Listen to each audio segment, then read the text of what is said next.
और हुआ सबके बहुत बहुत धन्यवाद। जय अशरफ। भोजपुरी एक्टर पवन सिंह एक तरफ स्टेज शो कर रहे थे, दूसरी तरफ भोजपुरी फिल्म इंडस्ट्री के कई सारे सितारों को एक मंच पे अवार्ड मिल रहा था।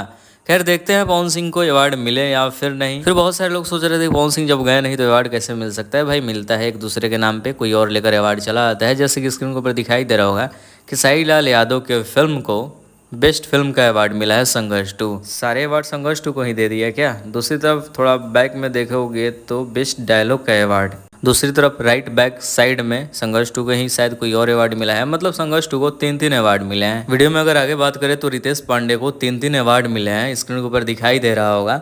सबसे पहले रितेश पांडे को मिला बेस्ट सिंगर के award, playback singer male song आसरा। दूसरे अवार्ड मिला बेस्ट पॉपुलर एक्टर सबरंग 2024 और तीसरा अवार्ड मिला बेस्ट सिंगर मेल।